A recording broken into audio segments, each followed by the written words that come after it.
பிராமணர்கள் போட்ட சட்டங்களை கிறிஸ்தவ பிரிட்டிஷார் செய்தது என்ன?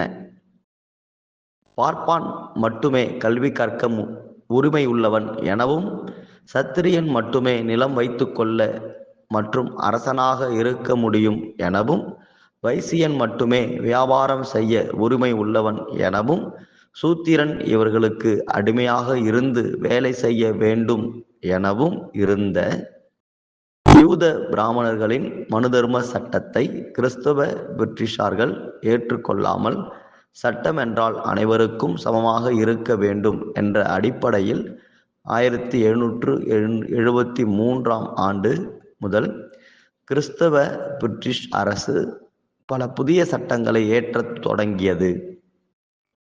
சத்திரியர்கள் மட்டுமே சொத்து வைத்துக்கொள்ள உரிமை என்று இருந்ததை 1795 ஆண்டு அனைவரும் சொத்து வாங்கிக் கொள்வதற்கான உரிமை கிறிஸ்தவ வெள்ளையர்களால் வழங்கப்பட்டது. 1804 பெண் சிசு கொலை தடுப்புக்கான அரசாணை கிறிஸ்தவ வெள்ளையரால் வெளியிடப்பட்டது. 1813 ஆண்டு கொத்தடிமைகள் ஒழிப்பு சட்டம் கிறிஸ்தவ வெள்ளையரால் கொண்டு வரப்பட்டது. பிராமண பெண்ணை கெடுத்த சூத்திரன் கொல்லப்பட வேண்டும் என்ற யூத பிராமணர்கள் மனுசாஸ்திர சட்டம் 375 கிறிஸ்தவ வெள்ளையர்களால் நீக்கப்பட்டது. ஒரு பிராமணன் காம ஆசை தீர சூத்திர பெண்ணோடு உறவு கொள்ளலாம். ஆனால் அதன் விளைவாக குழந்தை பிறந்து உயிரோடு இருந்து விட்டால் அது பிணம் போன்றதே ஆகும். யூத பிராமணர் மனுசாஸ்திர சட்டம் 178. இந்த மனுசாஸ்திர சட்டத்தையும் கிறிஸ்தவ வெள்ளையர்களே நீக்கினர். பிராமணன் தப்பு செய்தால் தண்டனை இல்லாமல் இருந்த நிலையில் யூத பிராமணர்கள் குற்றம் புரிந்தவராக இருப்பின் அவர்களும் தண்டனை பெறுவதற்கான அரசாணை 1817 ஆண்டு கிறிஸ்தவ பிரிட்டிஷாரால் கொண்டு வரப்பட்டது. சூத்திர பெண் திருமணம் முடிந்த அன்றே யூத பிராமணருக்கு பணிவிடைகள் செய்ய 7 நாள்கள் கோவிலில் இருக்க வேண்டும் என்ற கொடுமை கிறிஸ்தவ பிரிட்டிஷாரின் அரசாணையின் மூலம் 1819 ஆண்டு முடிவிற்கு வந்தது. யூத பார்ப்பான் மட்டுமே கல்வி கற்க முடியும் என்ற நிலையில் இருந்த பிராமண இனவெறி மனுசாஸ்திர சட்டத்தை 1835 ஆண்டு கிறிஸ்தவரான லார்ட் மெக்காலாயின் சீரிய முயற்சியின் விளைவாக சூத்திரனும் கல்வி கற்கலாம் என்ற அரசாணை வெளியிடப்பட்டது.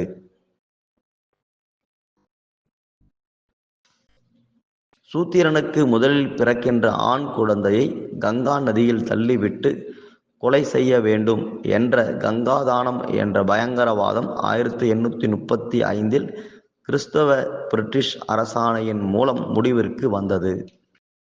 1835 ஆண்டு சூத்திரர்களும் நாற்காலியில் உட்காருவதற்கான அரசாணை கிறிஸ்தவ வெள்ளையர்களால் கொண்டு வரப்பட்டது. 1868 ஆண்டு கிறிஸ்தவ பிரிட்டிஷ் அரசாங்கம் யூத பிராமண மனுசாஸ்திர சட்டத்தை முழுமையாக தடை செய்ய உத்தரவு பிறப்பித்தது.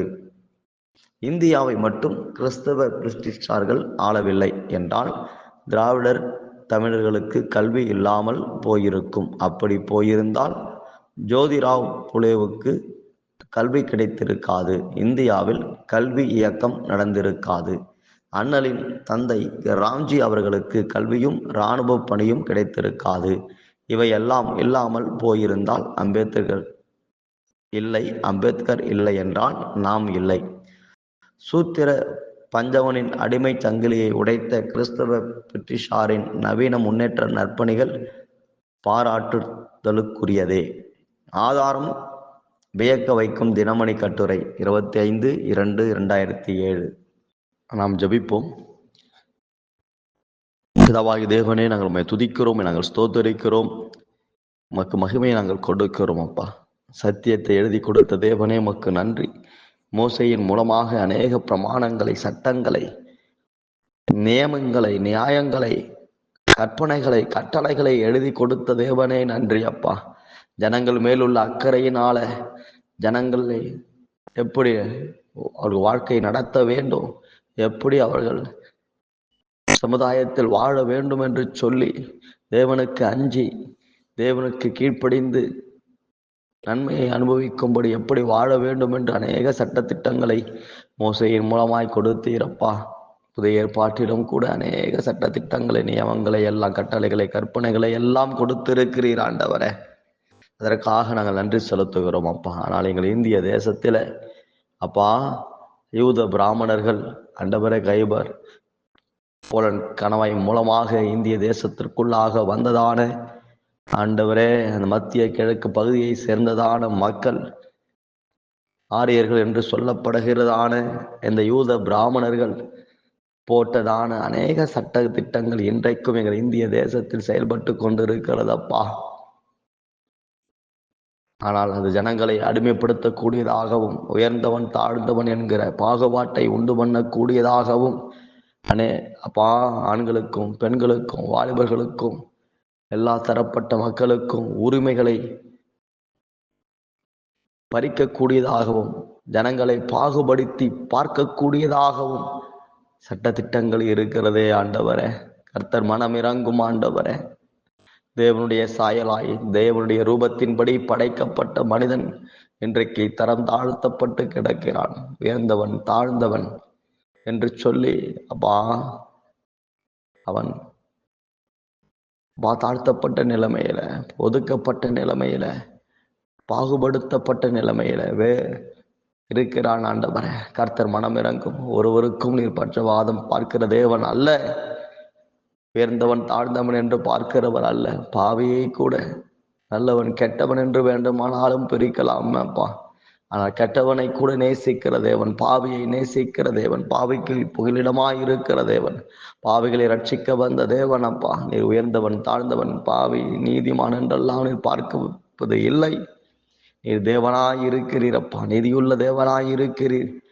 பாவியை நீதிமானாக்கும் படிக்கு தன்னுடைய ஜீவனையை சிலுவையில் கொடுத்து தன் ஒட்டுமொத்த இரத்தத்தையும் சிலுவையிலே சிந்தி மனிதர்கள் மறிக்க வேண்டிய இடத்திலே நீர் மறித்து மனிதர்களை மீட்கும் பொருளாக தன் ஜீவனை கொடுத்து தன் இரத்தத்தை கொடுத்து அவர்களை மீட்டு உம்முடைய ஜனமாக ஏற்றுக்கொண்டிருக்கிறீர் ஆண்டவரே அப்பா.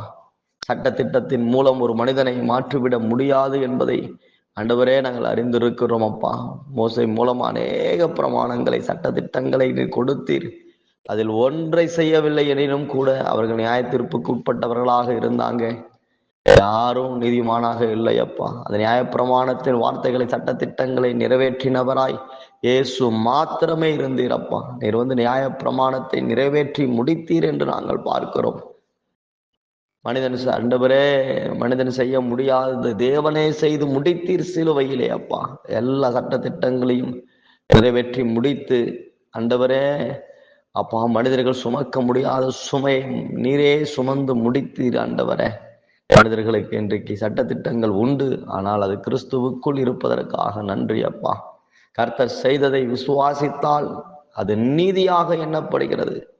ஆபிரகாம் தேவனை விசுவாசித்தான், அது நீதியாக எண்ணப்பட்டது. அதே போல இயேசு கிறிஸ்து சிலுவையில் செய்த புண்ணியங்களை, செய்த காரியங்களை விசுவாசித்தாலே எங்களுக்காகத்தான் இயேசு சிலுவை சுமந்தார், பாடுகளை சுமந்தார். எங்கள் அக்கிரமங்களுக்காக அடிக்கப்பட்டார், எங்கள் மீறுதலுக்காக நொறுக்கப்பட்டார் என்று சொல்லி விசுவாசிக்கும் போது அந்த பாவ சாப வியாதி தண்டனையிலிருந்து, தலைமுறை சாபத்திலிருந்து, எதிரான கையெழுத்திலிருந்து நாங்கள் நீங்களாக மாற்றப்படுகிறோம் ஐயா.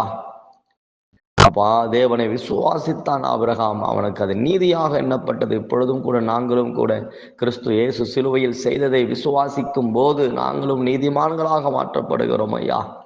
சட்ட திட்டங்கள் ஒரு மனிதனை மாற்ற முடியாது. தேவனுடைய அன்பு ஒரு மனிதனை மாற்றும். எங்கள் மேல் தேவன் வைத்த பாசம் எங்களை மாற்றும். பாவியை நீதிமானாக மாற்றும்.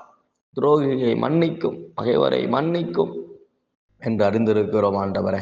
ஆனால் கள்ள வழியாக வந்ததான மனிதர்கள் மூலமாய் போடப்பட்ட அநேக சட்டத்திட்டங்கள் சிறுவர்களுக்கு விரோதமாய், பெண்களுக்கு விரோதமாய் ஆண்டவரே பலவிதமான மக்கள் மக்களுக்கு விரோதமாய் போடப்பட்ட நிலம் வைக்கக்கூடாது, படிக்கக்கூடாது, வேலைக்கு போகக்கூடாது, பெண்கள் மார்பிலை துணி அணியக்கூடாது என்று சொல்லி, அப்பா வியாபாரம் செய்யக்கூடாது, ராஜாவாக கூட மாறக்கூடாது என்று சொல்லி பல விதமான சட்டத்திட்டங்களை போட்டு ஜனங்களை பாகுபடுத்தி வைத்திருந்ததான சட்டத்திட்டங்களை கிறிஸ்தவ மிஷனரிகள் மூலமாக, வெள்ளையர்கள் மூலமாக, வெளிநாட்டிலிருந்து வந்ததான கிறிஸ்தவர்கள் மூலமாக, வெள்ளைக்காரர்கள் மூலமாக சட்டத்திட்டங்களை அந்தந்த காலகட்டத்திலே நீர் மாற்றினீரே. புதிதாய் சட்டங்களை ஏற்றும்படி தேவன் அனுக்கிரகம் பண்ணினீர். இந்த வெள்ளையர்கள் மாத்திரம் இந்திய தேசத்தில் வராமல் போயிருந்தால் தேசத்திற்கு படிப்பறிவு இல்லாமல் போயிருக்கும், பெண்களுக்கான உரிமை கிடக்காமல் போயிருக்கும், உயர்ந்தோர் தாழ்ந்தோர் என்கிற பாகுபாடு தலை விரித்தாடி இருக்கும், இடஒதுக்கீடு போன்ற காரியங்கள் இல்லாமலேயே போயிருக்கும். அன்பு தகப்பனே, ஆண்டவரே, எல்லாரும் தேவனுக்கு முன்பாக எல்லாரும் சமம் என்கிற ஒரு உணர்வு வராமலே போயிருக்கும். ஆண்டவரே, தாழ்த்தப்பட்டவன் தாழ்த்தப்பட்ட நிலைமையிலே தான் இருந்திருப்பான். ஆண்டவரே, உயர்ந்தவர்கள் உயர்ந்த நிலைமையிலே தான் இருந்திருப்பாங்க. ஆண்டவரே, ஆனால் கிறிஸ்தவ மிஷினரிகள் வந்து சட்டம் எல்லாருக்கும் சமமானது என்று சொல்லி அவர்கள் அநேக புதிய சட்டங்களை ஏற்றினார்கள் ஐயா. உடன்படிக்கை ஏறுதல் என்கிற சட்டத்திட்டம் இருந்தது, அதை மாற்றினார்கள் ஐயா. ஆண்டவரே, கருக்கலைப்பு செய்கிற காரியங்களை எல்லாம், பெண்களை கொள்ளுகிற காரியங்கள் எல்லாம் இருந்தது, அவைகளை எல்லாம் ஆண்டவரே மாற்றினார்கள். ஆண்டவரே, அப்படிப்பட்ட மிஷனரிகளுக்காக நாங்கள் தேவனை துதிக்கிறோம், ஸ்தோத்தரிக்கிறோம். அவர்கள் மூலமாக எங்கள் தேசத்திற்கு அநேக நன்மைகள் வந்திருக்கிறது, படிப்பு வந்திருக்கிறது, பெண்கள் முன்னேற்றம் வந்திருக்கிறது. ஆண்டவரே, நீங்க அப்படிப்பட்ட காரியங்களை இந்த கிறிஸ்தவ மிஷனரிகள் மூலம், வெள்ளையர்கள் மூலம் நீர் ஏற்படுத்தி நண்பிற்காக நாங்கள் நன்றி செலுத்துகிறோம். ஆனால் ஆண்டவர், இந்திய தேசத்திற்கும் ஒரு சட்ட புத்தகம் உண்டு ஆண்டவரே. ஆனாலும் சட்டத்திட்ட புத்தகத்திலே அநேக ஓட்டைகள் மூலம் நீதி மறுக்கப்படுகிறது, அநீதி இழைக்கப்படுகிறதை நாங்கள் பார்க்கிறோம் ஐயா. நீதியுள்ள நியாயாதிபதியாக தேவன் ஆண்டவரே, கடைசி நாட்களில் நியாயம் தீர்க்க போகிறீர். அவர்கள் மனசாட்சியின்படியும் தேவன் தந்திருக்கிறதான வேத பிரமாணத்தின்படியும் வேத சட்டங்கள் படியாகவும் நியாயந்திருக்க போகிறீர். வேத புத்தகம் இல்லாதவர்களை மனசாட்சியின் மூலமாக நியாயந்திருக்க போகிறீர் என்று வேதம் சொல்கிறது ஆண்டவரே. நாங்கள் தேவனுக்கே அஞ்சி நடுங்க வேண்டும் என்று வேதம் சொல்கிறதப்பா. நாங்கள் மனிதர்களுக்கு அல்ல, மனிதர்கள் கொலை செய்ய முடியும், அவ்வளவுதான். தேவன் ஆண்டவரின் ஆத்துமாவையும் சரீரத்தையும் நரகத்திலே தள்ள வல்லமை உள்ளவராயிருக்கிறேன். தேவனுக்கு அஞ்சி நடுங்கி நாங்கள் வாழ, பாவத்திற்கு விலகி ஓட, பயபக்தியாய் வாழ, தேவனுக்கு பிரியமான ஒரு வாழ்க்கையை வாழ்ந்து முடிக்க அனுக்கிரகம் பண்ணுமப்பா. இன்றைக்கு ஆண்டவரே, அநேக சட்டத்திட்டப்பா தேவனை இன்னைக்கு கோர்ட்டில் கேஸில் அநேகர் சுட்டுண்டு போய் கிடக்கிறாங்க ஐயா. ஆண்டவரே, அநேக பொய் சாட்சி மூலமாக, பணபலத்தின் மூலமாக அநேக அநீதி இழைக்கப்படுகிறதை கர்த்தர் கண்ணோக்கி பாரும் ஆண்டவரே. எங்கள் ஜனங்களுக்கு நீதி செய்கிற தேவன் நீர்தான், நீதியுள்ள நியாயாதிபதி நீர்தான் வழக்காட வேண்டும். உன்னோடு வழக்காடுகிறவரோடு வழக்காடி உன் பிள்ளைகளை ரட்சித்துக் கொள்ளுவேன் என்று சொன்னவர் நீர்தான் ஆண்டவரே. தேவன் நன்மை செய்யும் படிக்கு நாங்கள் கேட்கிறோம், நீதி செய்யும் படிக்கு நாங்கள் கேட்கிறோம் ஐயா. நாளிலும் கூட தேவனே அப்பா, வசனத்தை கேட்கிறவர்கள் மேல ஆண்டவரே அப்பா, அவர்களுக்குள்ள விடுதலை உண்டாகட்டும் ஐயா. அது அடிமைத்தனத்தில் இருந்து, சட்டத்திட்டம் என்கிற அடிமைத்தனத்தில் இருந்து அவர்களை விடுதலையாக்கி சுயாதீனத்திலே அவர்களை நடத்தும் படிக்கு, விடுதலைக்குள்ளாக அவர்கள் நடத்தும் படிக்கு நாங்கள் ஜெபிக்கிறோம் ஐயா. செய்கிற அன்பிற்காக நன்றி அப்பா. சட்டம் ஒரு மனிதனை மாற்ற முடியாது, சட்டம் ஒரு மனிதனை மன்னிக்க முடியாது. ஆண்டவர் தேவன் அன்போ ஒரு மனிதனை மாற்ற முடியும், ஒரு மனிதனின் பாவத்தை மன்னிக்க முடியும், ஒரு மனிதனை நிலைநிறுத்த முடியும் என்பதை ஜனங்கள் அறிந்து தேவன் வசமாக திரும்ப, தேவனுடைய அன்பை ருசிக்க, தேவனுடைய பிள்ளையாக மாற, வழியிலே நடக்க கர்த்தர் அனுக்கிரகம் பண்ணும் அப்பா. செய்கிற அன்பிற்காக நாங்கள் ஸ்தோத்தரிக்கிறோம். இயேசு கிறிஸ்துவின் நாமத்தில் ஜெபிக்கிறோம் பிதாவே, ஆமென்.